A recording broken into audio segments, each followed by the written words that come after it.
Gas की वजह से 11th क्लास जो है वो आकर के ज्वाइन नहीं कर पा रहे, क्योंकि अभी आपको पता है कि पूरे विश्व भर में गैस की संकटें उत्पन्न है और हमारे भी शहर में अभी गैस का जो दाम है वो बहुत ज़्यादा बढ़ा हुआ है।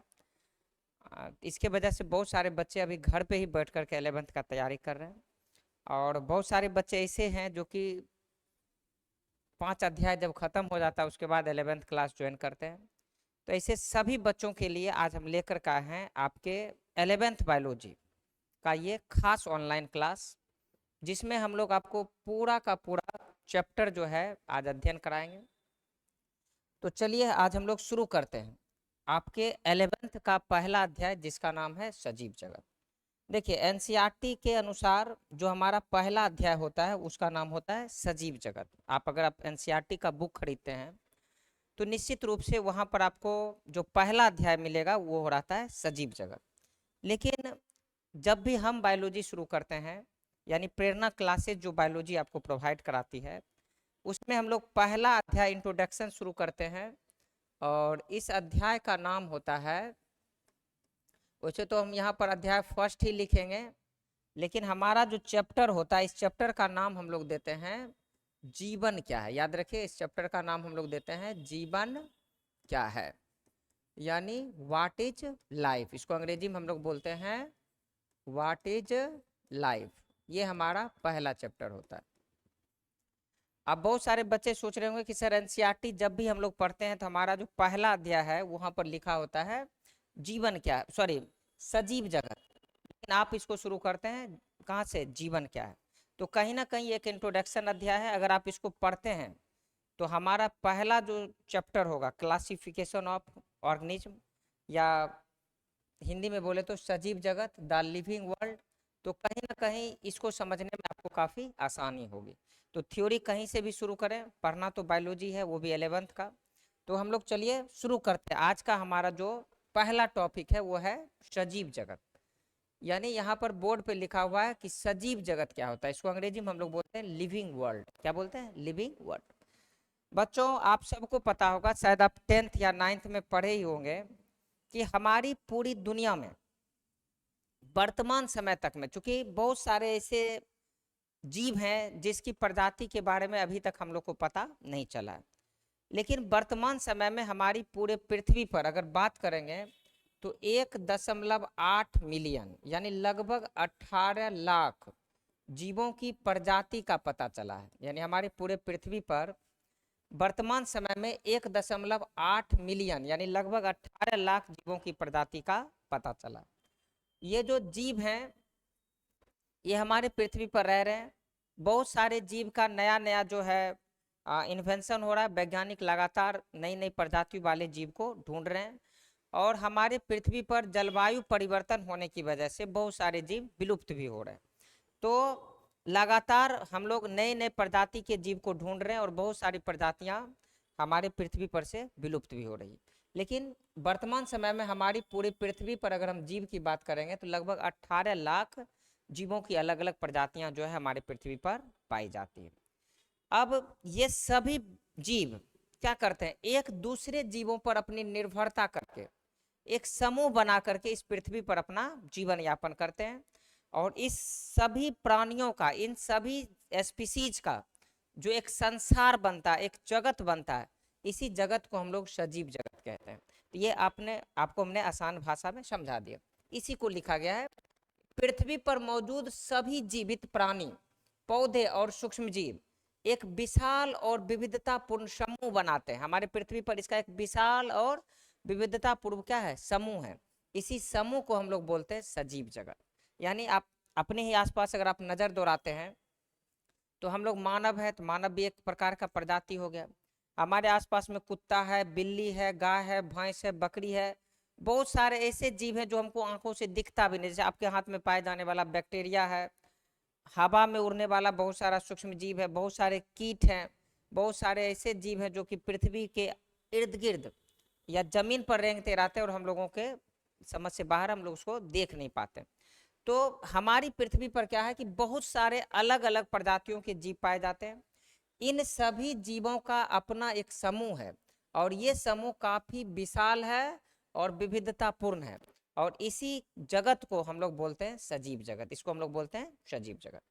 यह एक जटिल प्रणाली है जहां जीव वृद्धि, शोषण, प्रजनन, उपापचयन और संवेदनशीलता, जिसको हम लोग उद्दीपन भी कह सकते हैं, के प्रति ये क्या करता है, अपना प्रदर्शन करते हैं। यानी पूरी दुनिया में 18 लाख जीव की अगर प्रजाति है बच्चों, तो ये सभी प्रजाति क्या करते हैं, इसमें खास लक्षण है। ये इनमें शोषण होता है, इनमें पोषण होता है, इनमें वृद्धि होता है, इनमें गति होता है, इनमें प्रजनन होता है, इनमें उपापचयन होता है, इनमें उद्दीपन होता है। और ये सभी लक्षणों के साथ ये सब क्या करते हैं, पृथ्वी पर अपना प्रदर्शन करते हैं, चाहे वो किसी भी जगत का जीव क्यों ना हो, चाहे मानव हो या सूक्ष्म जीव हो या विशाल से विशाल प्राणी क्यों ना हो। एक कोशिकीय जीव से लेकर के बहुकोशिकीय जीव तक पृथ्वी पर एक लक्षण प्रकट करता है, और इन लक्षण में शोषण, पोषण, वृद्धि, गति, प्रजनन, उद्दीपन, उपापचयन, ये सभी चीजें जो है शामिल होती है। तो ये सभी कार्य किनका है, सजीव जगत का कार्य। यह पारिस्थितिक तंत्र का आधार है, यानी ये हमारे पृथ्वी पर एक आधार है जो विविधता, विकास और अनुकूलन के माध्यम से जीवित रहता है। यानी हमारे पृथ्वी पर जितने भी सजीव जगत हैं, जितने भी क्या है सजीव जगत है, यह क्या करता है, इसकी अपनी एक पारिस्थितिक तंत्र है, इसका अपना एक समूह होता है, इसका अपना एक आवास होता है, और ये इस आवास में ये विविधता के साथ, विकास के साथ और अनुकूलन क्षमता के साथ इस पृथ्वी पर जीवन यापन करते हैं। और एक निश्चित समय के बाद इनकी प्राकृतिक मृत्यु होती है, उससे पहले ये लोग प्रजनन के माध्यम से अपने ही जैसे नए जीव को उत्पन्न कर देते हैं। और इस प्रकार हमारे पृथ्वी पर सजीव जगत का एक विशाल भंडार है, समझे ना। तो यहाँ पर हम लोग सिर्फ ये चीज समझ गए कि हमारा सजीव जगत क्या होता है। तो इसको एक बार शॉर्टकट में हम ऐसे भी समझ सकते हैं कि हमारी पृथ्वी पर वर्तमान समय तक में 1.8 मिलियन, लगभग 18 लाख जीवों की प्रजातियां पाई जाती है। ये सभी के सभी प्रजाति में अलग अलग लक्षण है, ये अलग अलग अनुकूलन क्षमता में रहने वाले जीव होते हैं, इसकी शारीरिक संरचनाएं अलग अलग होती है, लेकिन सब में एक खास लक्षण होता है। ये लक्षण होता है शोषण का, पोषण का, वृद्धि का, प्रजनन का, उपापचयन का, उद्दीपन का। और इन सभी लक्षणों के साथ ये लोग अपना जीवन यापन करते हैं, और इस पृथ्वी पर अपना एक विशाल समूह बना करके अपना जीवन यापन करते हैं, जन्म लेते हैं, प्रजनन करते हैं, अपने ही जैसे नए जीव को उत्पन्न करते हैं, और अंततः एक प्राकृतिक मृत्यु की ओर चले जाते हैं। लेकिन जब से हमारे पृथ्वी पर जीव हैं और अभी तक ये लगातार विकास करते आ रहे हैं, इनका अपना एक विशाल समूह है जिसे हम लोग सजीव जगत के नाम से जानते हैं। अगर आपको ये टॉपिक उतारना है तो निश्चित रूप से इसको आप स्क्रीनशॉट्स ले सकते हैं और कॉपी में उतार सकते हैं। जो बच्चे यहाँ क्लास में आते हैं तो उसके पास तो खैर कॉपी होगा ही। इस तरह से हमारा जो ये पहला स्लाइड है बच्चों ये समाप्त होता है। इसके बाद हम लोग, चूंकि यहाँ पर हेडिंग क्या बना है, जीवन क्या है, तो अब हम लोग को थोड़ा सा समझ लेना होगा कि आखिर जीवन क्या होता है। यानी हम लोग जो जन्म लेते हैं, जन्म लेने से लेकर अपनी प्राकृतिक मृत्यु तक क्या क्या यहाँ पर काम कर पाते हैं, उसके बारे में आज हम लोग जानेंगे। क्योंकि हम लोग को अध्ययन करना है कि जीवन क्या है किस पे। तो चलिए हमारा जो अगला टॉपिक आ गया वो क्या आ गया जी, जीवन क्या है। अब बहुत सारे बच्चों से अगर हम डायरेक्ट पूछे कि जीवन क्या है, तो इसका अलग अलग आप परिभाषा दे सकते हैं, इसको अलग अलग तरह से आप डिस्क्राइब करते हैं। लेकिन जीवन का अर्थ क्या होता है, कि जीवन का अर्थ होता है जन्म और मृत्यु के बीच की अवधि। जैसे मान लिया जाए कि कोई व्यक्ति 2026 में जन्म लिया और ये 2100 ईस्वी तक जिंदा रह गया, तो 2026 से लेकर के 2100 ईस्वी तक में लगभग 75-76 साल की या 74-75 साल की आयु हुई।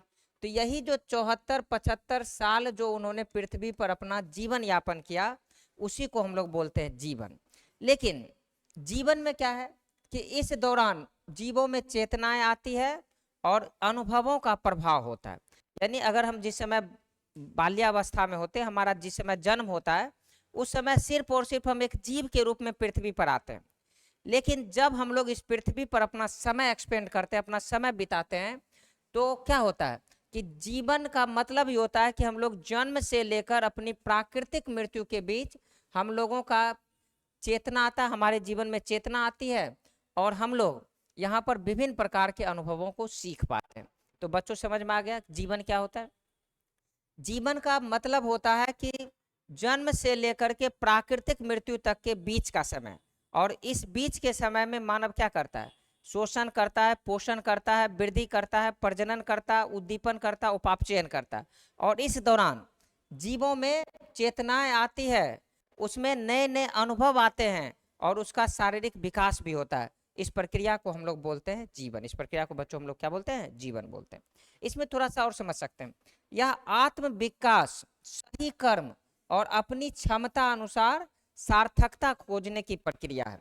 यानी जीवन में हम लोग क्या क्या कर सकते थे? जीवन में हम लोग क्या क्या कर सकते हैं कि अपना आत्म का विकास कर सकते हैं, अपने अंदर की जो क्वालिटी है उसको निखार सकते हैं। जैसे हम शिक्षक हैं तो मेरा क्या है कि अब बच्चों को पढ़ाना, और बच्चों का काम क्या है कि हमसे अच्छी तरह से पढ़ करके अपना विकास करना। आप इस पृथ्वी पर अगर जन्म लिए, आपको जीवन मिला, तो सही कर्म करना है। मतलब प्रत्येक जीव का अपना कुछ ना कुछ यहाँ पर कर्म निर्धारित है, और जीवन का मतलब यह है कि क्या करना है? जीवों को अपना कर्म करना है। अपनी क्षमता के अनुसार सार्थकता को खोजने की प्रक्रिया, यानी आप में जितनी क्षमता है उस पूरी क्षमता के साथ आप कुछ ना कुछ कंट्रीब्यूशन दीजिए, अपना कुछ ना कुछ योगदान दीजिए। तो यही क्या है? जीवन है। इसी को हम लोग क्या बोलते हैं? जीवन कहते हैं। दार्शनिक रूप से यह आशा, उत्साह और निरंतर आगे बढ़ने का नाम है जीवन।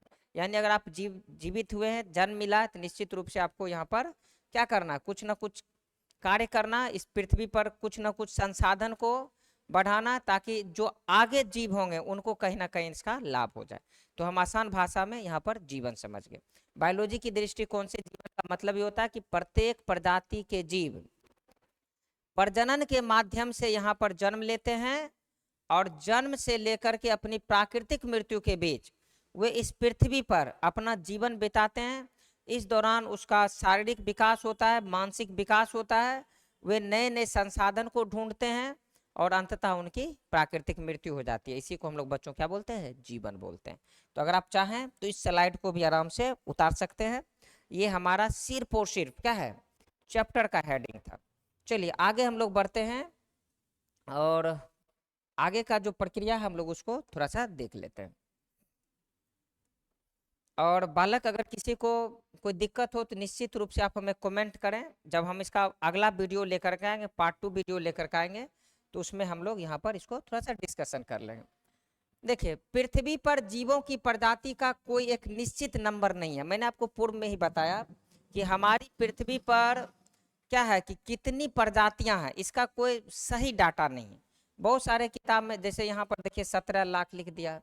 अभी कुछ देर पहले हमने बोला कि 18 लाख जीवों की प्रजातियां हैं। तो इसका कोई जो निश्चित नंबर, अगर आप बात करें तो इसका कोई निश्चित नंबर नहीं है, ये अनिश्चित है। अब क्यों अनिश्चित है? इसके पीछे भी एक रीजन है। बहुत सारे बच्चों को लगे सर हम लोग इतना आगे बढ़ गए, तभी तक वैज्ञानिक को ये नहीं पता चला कि हमारी पृथ्वी पर कितनी प्रजातियां रहती है। इसलिए नहीं पता चला कि समुद्र का हम लोग मात्र 5% ही अध्ययन कर पाए। अभी भी 95% जो समुद्र है ना, वो हम लोगों से ओझल है। हम लोग समुद्र की गहराई में गए ही नहीं है। अगर हम लोग समुद्र की गहराई में जाए, या मिट्टी के अंदर भी बहुत सारे जीव रह सकते हैं। हिमालय में के बर्फीले एरिया में बहुत सारे जीव रह सकते हैं। अभी कैलाश पर्वत पर हम लोग अभी तक नहीं पहुंच पाए।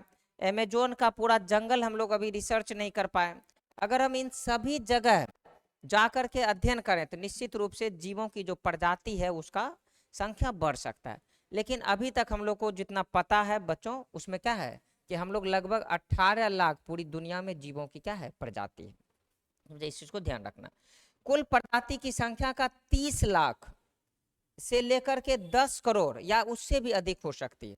जैसे कि अभी हम लोग मात्र मान के चलते हैं कि 18 लाख जीवों की प्रजाति है, लेकिन वैज्ञानिकों का मानना है कि अगर हम लोग ऑल ओवर प्रजाति को गिन लें तो इसकी संख्या 30 लाख भी हो सकती है, या फिर 10 करोड़ से भी अधिक हो सकती है, ऐसा माना जा रहा है। लेकिन अभी तक हमारे पृथ्वी पर कितनी प्रजातियां हैं कुल मिलाकर के, इसके बारे में कोई निश्चित सीमा नहीं है। तो इस चीज़ को हम लोगों को ध्यान में रखना है। चलिए, तो इसको हम लोग देख लिए। अगर आपको भी इसका भी PDF को उतारना है, बोर्ड पे से स्लाइड को उतारना, तो निश्चित रूप से इसका स्क्रीनशॉट्स ले सकते हैं, और आप डायरेक्ट चाहें तो फेयर करते चले जाएं।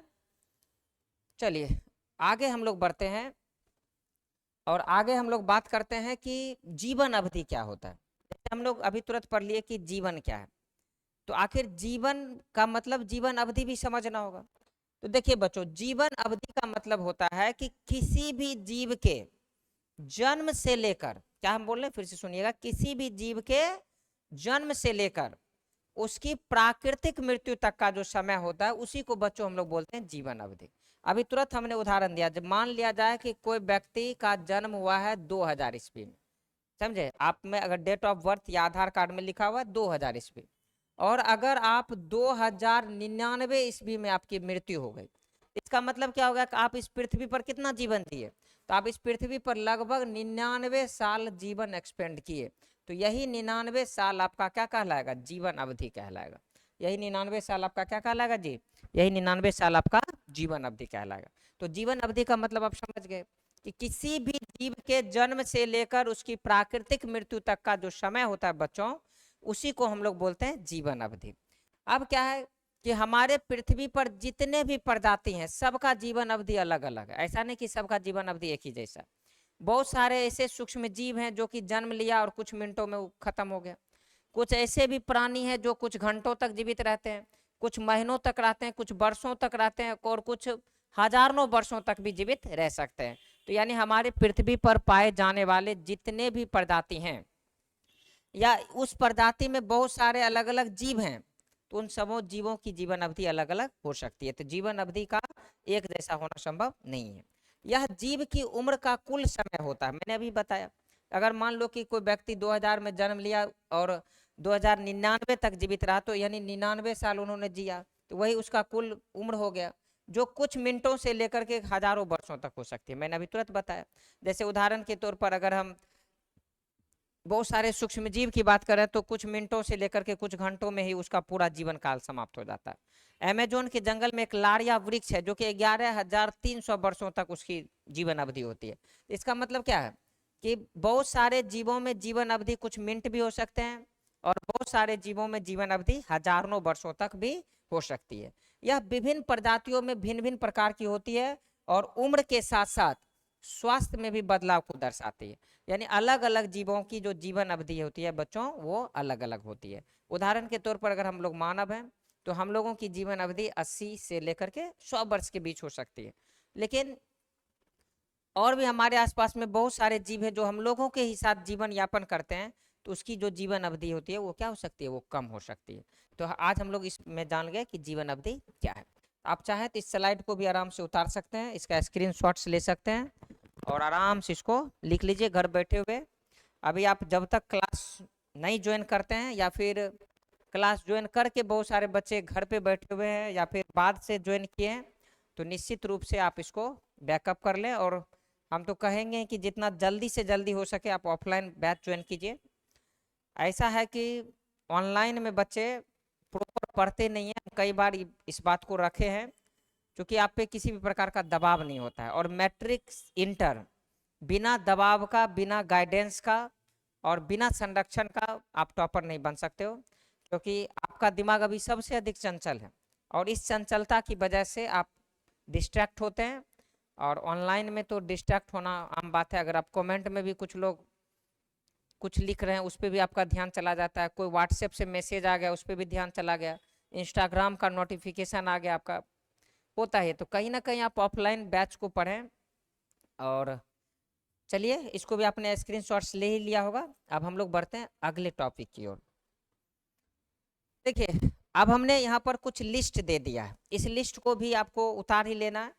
जैसे कि जीवन अवधि में मैंने आपको बताया था कि हमारे पृथ्वी पर जितने भी जीव हैं उसका जीवन अवधि अलग अलग हो सकता है। जैसे कि मे फ्लाई एक कीड़ा है, इसका जीवन अवधि क्या होता है कि कुछ घंटों से लेकर के कुछ दिनों में ही ये नष्ट हो जाता है। अब क्या होता है कि बहुत सारे जीव हैं जो जन्म लिया, बहुत सारे जीव ऐसे हैं कि जिस समय हम ऑनलाइन क्लास शुरू किए उस समय जन्म लिया होगा, मेरे ऑनलाइन क्लास खत्म करते करते उसकी मृत्यु हो गई होगी। बहुत सारे ऐसे जीव हैं जो कि जन्म लिया है, तब तक आप 5 जन्म ले लोगे तब तक वो जिंदा ही इस पृथ्वी पर। तो यहाँ पर हमने कुछ लिस्ट दे दिया। जैसे मे फ्लाई एक छोटा सा फतिंगा टाइप का कीड़ा होता है जो केवल कुछ घंटों से लेकर कुछ दिनों तक ही रहता है।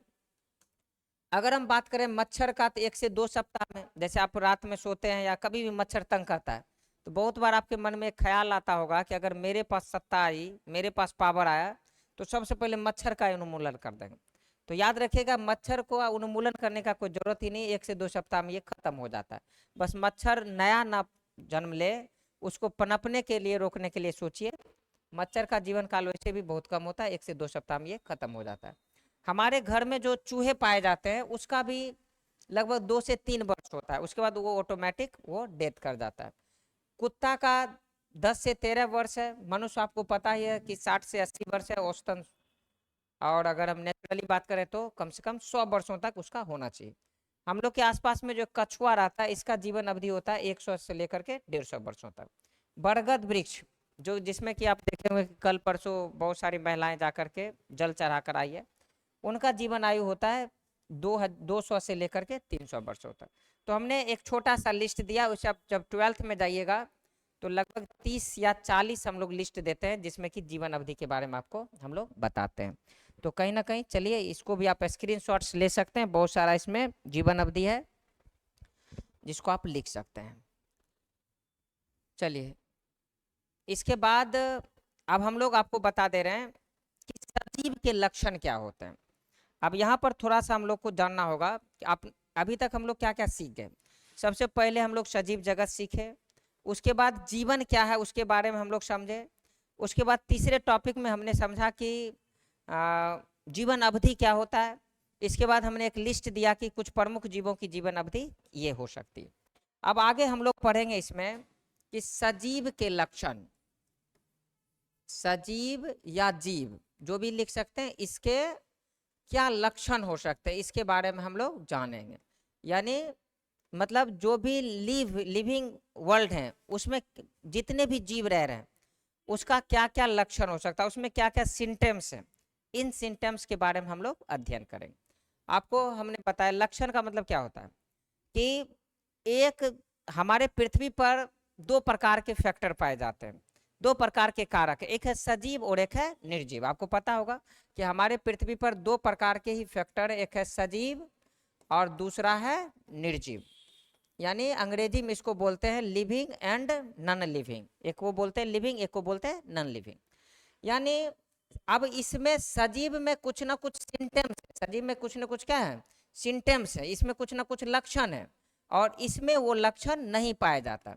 इसी लक्षण के आधार पे हम लोग तय कर लेते हैं कि कौन सजीव है और कौन निर्जीव है। तो यहाँ पर हम लोगों को ये जानना है कि जो सजीव हैं, जो हम लोगों को यहाँ पर जानना है कि जो सजीव हैं और जो निर्जीव हैं उन दोनों के बीच में क्या अंतर है, मतलब दोनों के बीच में ऐसा क्या लक्षण है जो कि दोनों को एक दूसरे से अलग बनाता है।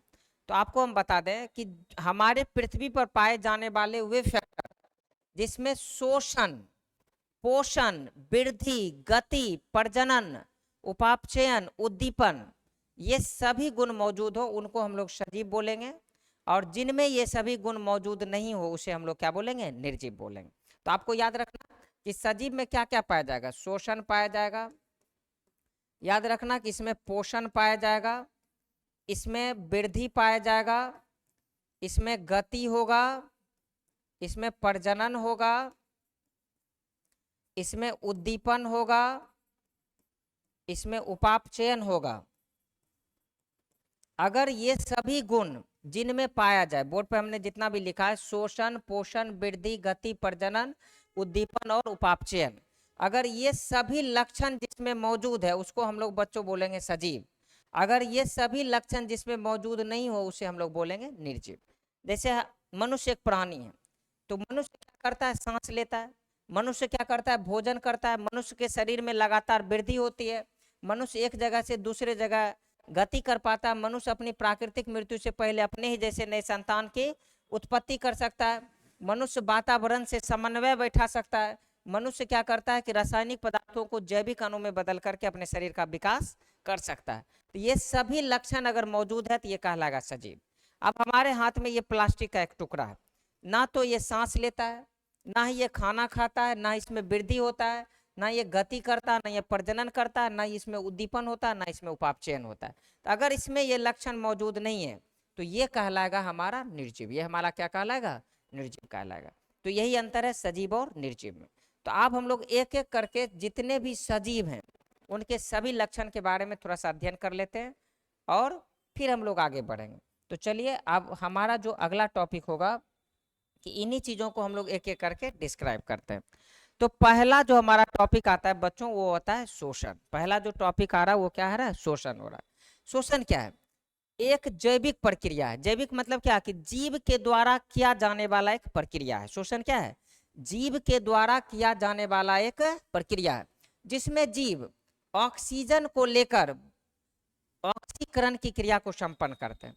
जिसमें जीव क्या करते हैं, ऑक्सीजन को ग्रहण करते हैं और अपने शरीर में इस ऑक्सीजन को ले जाकर के ऊर्जा को बनाते हैं। या बहुत सारे जीव क्या करते हैं कि कार्बन डाइऑक्साइड को ग्रहण करते हैं, जैसे कि पेड़ पौधा, और उससे अपने शरीर के लिए ऊर्जा की प्राप्ति करते हैं। यानी शोषण का सीधा सा मतलब होता है कि प्रत्येक जीव अपने एटमॉस्फेयर से, अपने वातावरण से, अपने वायुमंडल से या तो ऑक्सीजन को ग्रहण कर रहे हैं या फिर कार्बन डाइऑक्साइड को ग्रहण कर रहे हैं, और इस ऑक्सीजन या कार्बन डाइऑक्साइड को अपने शरीर के अंदर ग्रहण करके इससे ऊर्जा की प्राप्ति कर रहे हैं, इससे विभिन्न प्रकार के अपने शरीर का विकास कर रहे हैं। तो इसी प्रक्रिया को बच्चों हम लोग बोलते हैं शोषण। इसमें ऊर्जा एटीपी उत्पन्न होती है और कार्बन डाइऑक्साइड व पानी उत्पाद के रूप में बाहर निकल जाता है। अगर मनुष्य में बात करें, अगर शोषण का क्या काम है, तो हम लोग ऑक्सीजन को अंदर लेते हैं, ऑक्सीजन से शरीर में ऊर्जा बनती है, और इस ऊर्जा बनने के दौरान जो हमारे शरीर में कार्बन डाइऑक्साइड बनता है फिर से हमारे सांस के रूप में या शरीर से बाहर आ जाती है। यह कोशिकीय स्तर पर होने वाली ऊर्जा का उत्पादन की प्रक्रिया है और जो जीवन के लिए अनिवार्य है। यानी हम लोग अगर सांस नहीं लेंगे तो निश्चित रूप से हमारा जीवन चलेगा ही नहीं, क्योंकि शोषण की क्रिया जीवन के लिए काफी अनिवार्य है। यह एक कोशिकीय स्तर का प्रक्रिया है जिसमें कि जीव क्या करते हैं, अपने आसपास के वातावरण से गैस को अपने शरीर के अंदर लेते हैं और उससे ऊर्जा की प्राप्ति करते हैं। इसमें दो प्रक्रियाएं हो सकती है। जैसे बहुत सारे जीव ऐसे होते हैं जो कि ऑक्सीजन को ग्रहण करके ऊर्जा की प्राप्ति करते हैं, और बहुत सारे जीव ऐसे भी होते हैं जो कि कार्बन डाइऑक्साइड को भी ग्रहण करके ऊर्जा की प्राप्ति करते हैं। तो बच्चों कहीं ना कहीं यहाँ पर हम लोग को ये सीखना है कि शोषण एक वैसी जैविक प्रक्रिया होती है जिसमें जीव अपने आसपास के वातावरण से, अपने आसपास के वायुमंडल से कार्बन डाइऑक्साइड को या फिर ऑक्सीजन को ग्रहण करते हैं। अब चूंकि मैं दोनों बात इसीलिए बोल रहा हूँ, अगर मनुष्य है तो ऑक्सीजन को ग्रहण करेगा, अगर पेड़ पौधा है तो वो कभी कभी क्या करता है, कार्बन डाइऑक्साइड को भी ग्रहण कर लेता है। तो चूंकि अगर हम सिर्फ ऑक्सीजन बोलेंगे तो कई जगह ये बातें गलत होती है। तो मैंने आपको बताया कि ऑक्सीजन को या कार्बन डाइऑक्साइड को अपने शरीर के अंदर लेना और इससे ऊर्जा की प्राप्ति करना और अपने शरीर का विकास करवाना, इस प्रक्रिया को हम लोग बच्चों बोलते हैं शोषण। इस प्रक्रिया को हम लोग क्या बोलते हैं, शोषण बोलते हैं। याद रखिएगा। अगर आप इसका भी स्क्रीनशॉट्स लेना है तो आप ले सकते हैं, इसको आप आराम से उतार लीजिए। चलिए अब हम लोग आगे बढ़ते हैं। दूसरा क्या है जी, पोषण है। दूसरा हमारा जो टॉपिक है वो क्या है, पोषण। ये भी क्या है, शरीर में पाए जाने वाला एक लक्षण है। अब ये कैसा लक्षण, आपको पता है, अगर सिंपल सी बात करें, 9th-10th में आपने पढ़ा होगा कि प्रत्येक जीव अपने आसपास के वातावरण से विभिन्न प्रकार के रासायनिक पदार्थों को भोजन के रूप में ग्रहण करते हैं। जैसे कि हम लोग आटा, चावल, दाल, सब्जी, फल, मीट, मछली, इन सभी चीज़ों को खाते हैं, और इस जब ये हमारे शरीर के अंदर जाता है तो इससे ऊर्जा की प्राप्ति होती है। तो इस प्रक्रिया को हम लोग बोलते हैं पोषण। इसी को हम बायोलॉजिकल भाषा में ऐसे भी बोल सकते हैं कि वह जैविक और शारीरिक प्रक्रिया जिसके द्वारा शरीर भोजन ग्रहण करके उसे ऊर्जा वृद्धि और मरम्मत के लिए पोषक तत्व जैसे कि प्रोटीन, कार्बोहाइड्रेट, विटामिन इत्यादि में बदल देते हैं, और इससे हमारे शरीर को ऊर्जा की प्राप्ति होती है।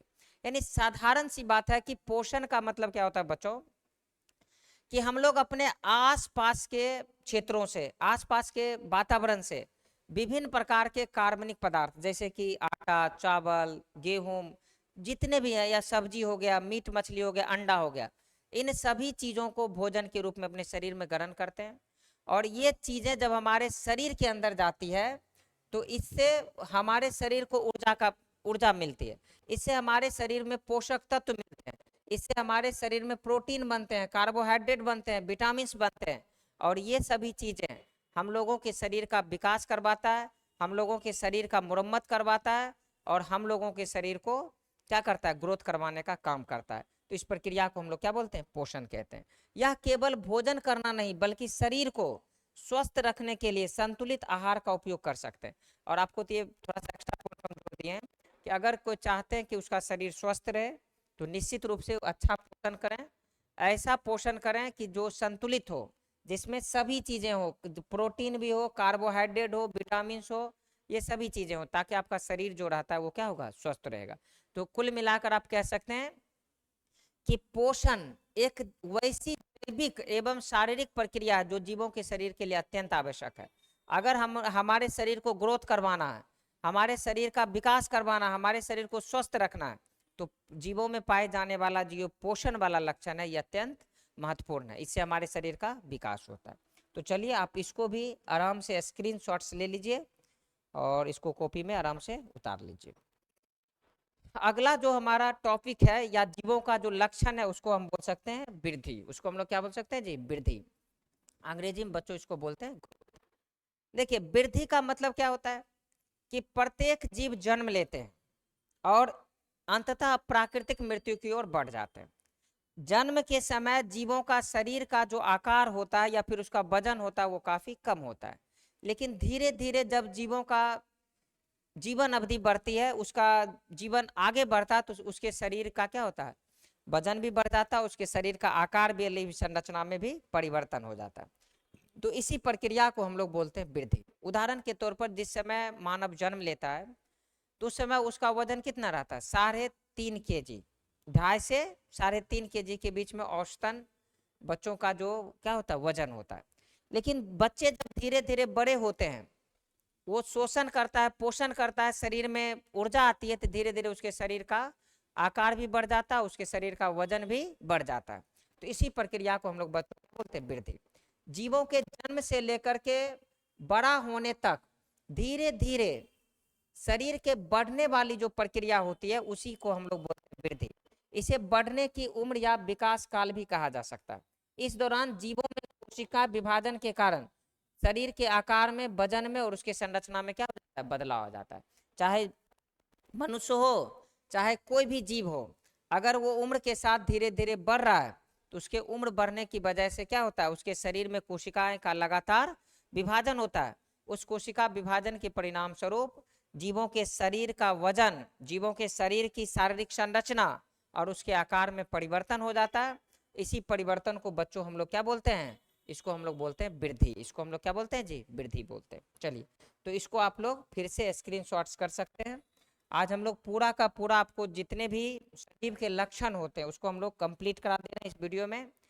चूंकि पूरा का पूरा चैप्टर जो है वो खत्म होना संभव है नहीं एक वीडियो में, तो पार्ट 1 पार्ट 2 कर करके हम लोग इसका वीडियो देंगे। ज़्यादा अगर हम एक ही दिन पढ़ा दिए तो आप भी ऑनलाइन पढ़ेंगे नहीं, आपको पता है, क्योंकि कंसंट्रेशन तो भंग होना। आप हमारे बीच बैठे नहीं है कि आपको जब तक मेरा मन है पढ़ाएंगे तब तक क्लास में बैठिए, ऐसा है नहीं।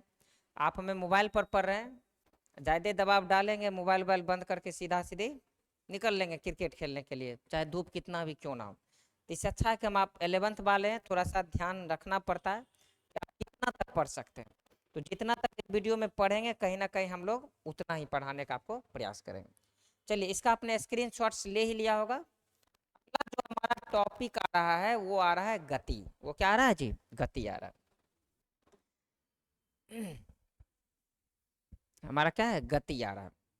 देखिए गति का मतलब क्या हो रहा है कि कुछ प्राणियों में छोड़ करके, जैसे मान लीजिए पेड़ पौधे की बात करें, देखिए वैसे गति भी दो प्रकार की होती है, एक कोशिकीय गति होता है और एक अन्य गति होता है। अगर सिंपल सी बात करें तो कुछ प्राणियों में छोड़ करके, जैसे पेड़ पौधे जहां जन्म लेता है वहीं पर मर जाता है। कुछ प्राणियों में छोड़ करके जितने भी सजीव जगत के जीव हैं वो समय के साथ अपने स्थान में परिवर्तन कर लेते हैं, और इस प्रक्रिया को बच्चों हम लोग बोलते हैं गति। इस प्रक्रिया को हम लोग क्या बोलते हैं, गति बोलते हैं। उदाहरण के तौर पर अभी हम क्लास ले रहे हैं तो समीर नगर वाले ब्रांच में हैं, कुछ देर के बाद हम अपने आवास पे चले जाएंगे, कुछ देर के बाद हम स्टूडियो में चले जाते हैं, कुछ देर के बाद कहीं और चले गए। तो क्या है कि समय के साथ हम में परिवर्तन हो रहा है, हम अपने स्थान में को छोड़ रहे हैं, अपने स्थान में परिवर्तन कर रहे हैं। तो इस प्रक्रिया को ही हम लोग बच्चों बोलते हैं गति। अब यहाँ पर लिखा हो कि जीव हमारे शरीर का एक बहुत ही लचीला और शक्तिशाली मांसपेशियां जो विभिन्न प्रकार की गतियां करने में सक्षम होता है। यह गति मुख्य रूप से भोजन को चबाने, निगलने, बोलने और स्वाद लेने में मदद करता है। जीव की गतियां मुख्य रूप से 2 प्रकार की होती है। चलिए थोड़ा सा जो भी टैपिंग करता है, कभी कभी उसका दिमाग इधर से उधर भी हो जाता है। और हम अक्सर बोलते हैं जो भी पीपीटी बनाते हैं, हम जो लिखा रहे हैं क्लास में उसका बनाइए, लेकिन वो लोग क्या करता है कि उसको किस में आसानी होगा, गूगल से उठा करके उसका आंसर दे दिया। तो कहीं ना कहीं थोड़ा सा प्रॉब्लम है। आप ऐसे आराम से लिख सकते हैं। गति का मतलब होता है कि प्रत्येक जीव समय के साथ, कुछ जीवों को छोड़ करके, ऐसे लिख सकते हैं, कुछ जीवों को छोड़ करके लगभग सभी प्रजाति के जीव समय के साथ अपने स्थान में लगातार परिवर्तन करते रहते हैं, और इसी परिवर्तन को हम लोग बोलते हैं गति बोलते हैं। गति कई प्रकार के हो सकते हैं, जैसे कि आपका शरीर स्थिर है लेकिन शरीर के अंदर भी गति हो रहा है, या आपका पूरा का पूरा शरीर ये गति कर रहा है, समझे ना। जैसे यहाँ भी सही लिखा हो कि जीव, जीव में भी गति होती है। जैसे कि अभी हम पढ़ा रहे हैं तो जीव क्या कर रहा है, गति कर रहा है। हमारा हाथ क्या कर रहा है, गति कर रहा है। यानी सिंपल सी बात है कि स्थान में परिवर्तन होना समय के साथ क्या कहलाता है, गति कहलाता है। तो चलिए इसको भी आप लोग नोट कर सकते हैं। अगला जो हमारा लक्षण है वो है उपापचयन। क्या है उपापचयन, जिसको अंग्रेजी में बोलते हैं मेटाबॉलिज्म। बच्चों ये काफ़ी वीवीआई है, बहुत सारे बच्चे जो है 10th तक में इसको नहीं पढ़ते हैं। तो कहीं ना कहीं इस पर थोड़ा सा अच्छे से फोकस करना है कि उपापचयन क्या होता है, और इसमें थोड़ा सा हम समय भी लेंगे और कोशिश करेंगे कि आप इसको अच्छी तरह से समझ लें। सजीव के शरीर में जीवन जीने, वृद्धि करने और ऊर्जा उत्पन्न करने के लिए होने वाले समस्त रासायनिक क्रियाओं के योग को उपापचयन कहते हैं। अब यहाँ पर तो ऐसे लिख दिया। अब हम आपको बताते हैं, प्रत्येक जीव क्या करता है, पोषण करता है, भोजन करता है, और भोजन करने के दौरान विभिन्न प्रकार के रासायनिक अणुओं को अपने शरीर के भीतर ले जाते हैं। और जब ये रासायनिक अणु हमारे शरीर के भीतर जाता है तो हमारा शरीर क्या करता है, इसको धीरे धीरे जैविक अणु में बदल देता है, और इससे हमारे शरीर का वृद्धि और विकास होता है। इसी प्रक्रिया को बच्चों हम लोग बोलते हैं उपापचयन। इस प्रक्रिया को हम लोग क्या बोलते हैं, उपापचयन बोलते हैं। जैसे कि आपको पता होगा कि हम लोग प्रत्येक दिन क्या करते हैं, आटा, चावल, दाल, सब्जी, मीट मछली, अंडा, कोल्ड ड्रिंक्स इत्यादि चीज़ों को अपने शरीर में लेते, खाते हैं उसको, या उसका पोषण करते हैं। जब ये हमारे शरीर के अंदर जाता है तो ये जिस समय आसपास से वस्तुएं उठाते हैं ये रासायनिक अणु के रूप में मौजूद रहता है। लेकिन जब ये हमारे शरीर के अंदर प्रवेश करता है तो यही रासायनिक अणु धीरे धीरे ऊर्जा के रूप में जैविक अणु में बदल जाता है, और इसी रासायनिक अणु का जैविक अणु में बदलने की जो प्रक्रिया होती है बच्चों, उस प्रक्रिया को हम लोग बोलते हैं मेटाबॉलिज्म। तो हमारे शरीर में मेटाबॉलिज्म की प्रक्रिया हमेशा चलते रहती है। अगर हमारे शरीर में मेटाबॉलिज्म की प्रक्रिया कमेगी तो निश्चित रूप से हमारे शरीर का ग्रोथ रुक जाएगा, और हम लोग के शरीर में विभिन्न प्रकार की बीमारियां उत्पन्न हो सकती है। यह शरीर में भोजन को ऊर्जा में बदलने, नए पदार्थ बनाने और कोशिकाओं की मरम्मत करने का काम करता है। तो आपको ये बात भी पता है कि उपापचयन का मतलब क्या होता है कि यह हमारे शरीर में क्या क्या करता है कि हमने जो भी भोजन किया उस भोजन को इन्होंने ऊर्जा में बदल दिया, हमारे शरीर में नए नए पदार्थ बना दिया, नई कोशिका का निर्माण कर दिया, हमारे शरीर में बहुत सारे पोषक तत्व बना दिए, जिससे हमारा शरीर का वृद्धि भी हो रहा है और हमारे शरीर का विकास भी हो रहा है। तो इस प्रक्रिया को बच्चों हम लोग बोलते हैं उपापचयन। मैंने आपको इस टॉपिक को शुरू करने से पहले ही बताया था कि थोड़ा सा महत्वपूर्ण है, इसको आप अच्छे से ध्यान में रखिए। फिर से एक बार हम शॉर्टकट में बोल रहे हैं कि प्रत्येक जीव अपने आसपास के वातावरण से, अपने आसपास के क्षेत्रों से विभिन्न प्रकार के रासायनिक अणुओं को भोजन के रूप में अपने शरीर में लेते हैं, और जब ये रासायनिक अणु जीवों के शरीर में जाता है तो यही रासायनिक अणु क्या हो जाता है, धीरे धीरे जैविक अणु में बदल जाता है, और इस जैविक अणु से हमारे शरीर में क्या क्या होता है, ऊर्जा की प्राप्ति होती है, नए पदार्थ बनते हैं, और कोशिकाओं की मरम्मत होती है, हमारे शरीर का वृद्धि और विकास होता है। इस प्रक्रिया को ही हम लोग बोलते हैं बच्चों उपापचयन। इस प्रक्रिया को हम लोग क्या बोलते हैं जी, उपापचयन बोलते हैं। और सॉरी, अगर आप स्क्रीनशॉट्स नहीं लिए तो इसको ले लीजिए, क्योंकि आपको लिखना भी पड़ता है, बहुत सारे में हम लोग भूल भी जाते हैं। और हमारा जो अगला टॉपिक है, ये टॉपिक बोलिए या सजीव में पाए जाने वाला जो हमारा नेक्स्ट लक्षण है, इस लक्षण को हम लोग बोलते हैं उद्दीपन। बच्चों हम लोग क्या बोलते हैं, उद्दीपन। अंग्रेजी में इसको हम लोग बोलते हैं एस्टिमुली। क्या बोलते हैं जी, एस्टिमुली।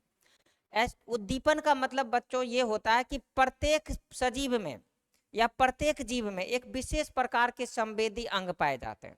ये संवेदी अंग जीवों को किसी भी बदलती हुई परिवेश के प्रति सचेत करता है और हम आसपास के वातावरण से रिएक्ट करके उसके अनुकूल बन जाते हैं। तो जीवों में पाए जाने वाले इस लक्षण को हम लोग बोलते हैं उद्दीपन। क्या बोलते हैं जी? उद्दीपन बोलते हैं। जैसे मान लो कि अभी हम यहाँ पर क्लास ले रहे हैं, यहाँ पर एसी लगी हुई है या यहाँ पर क्या टेम्परेचर लो है, लेकिन यहाँ से जो ही हम लोग बाहर निकलेंगे, अपना गेट खोलेंगे, तो बाहर जाने के बाद क्या हो जाता है कि रोड पर काफ़ी अधिक धूप रहती है और उस धूप के वजह से एकाएक टेम्परेचर बढ़ेगा। लेकिन क्या होगा, कुछ क्षण के लिए हमें अधिक गर्मी लगेगी, लेकिन धीरे धीरे हमारा संवेदी अंग क्या करता है, उस टेम्परेचर के प्रति हमें एडजस्ट कर देता है।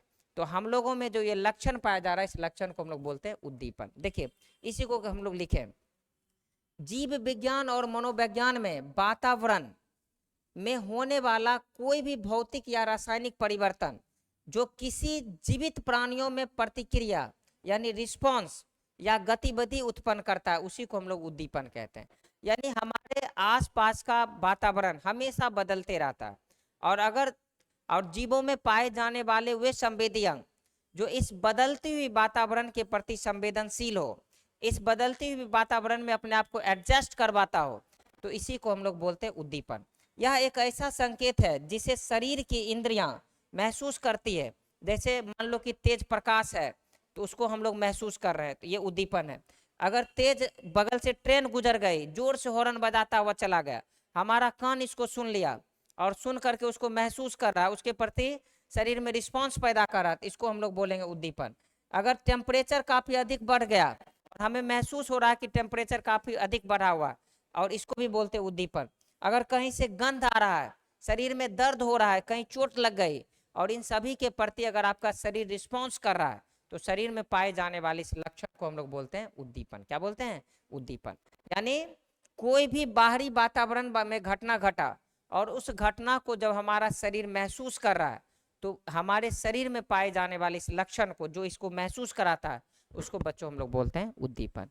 तो आज हम लोग यहीं तक रहने दे रहे हैं, क्योंकि अगर हम ज़्यादा पढ़ाएंगे तो टॉपिक बड़ा हो जाएगा और एक वीडियो में एक चैप्टर ख़त्म हो जाना ऐसा संभव नहीं है। एक चैप्टर को ख़त्म करने के लिए कई वीडियो की ज़रूरत पड़ेगी। तो हम आपको इसका प्लेलिस्ट बना देंगे 11th बायोलॉजी का, और जब तक कि आप क्लास ज्वाइन नहीं कर लेते हैं, जब तक कि आप गैस की किल्लतें ना ख़त्म हो जाए, या बहुत सारे बच्चे जानबूझ करके भी नहीं आ रहे हैं, तब तक हम आपको ऑनलाइन क्लास देते रहेंगे। आप प्रत्येक दिन हमसे जुड़िए और लगातार अगर आपको ये वीडियो देखना है तो निश्चित रूप से आप इस चैनल को सब्सक्राइब कर लें।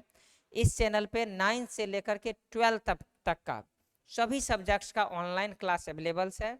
और अगर आप 11th या 12th बायोलॉजी का पूरा कोर्स करना चाहते हैं तो गूगल प्ले स्टोर पे जाकर के प्रेरणा कोचिंग सेंटर का एजुकेशनल ऐप डाउनलोड करें और निश्चित रूप से आप पूरे कोर्स को वहाँ से खरीद सकते हैं।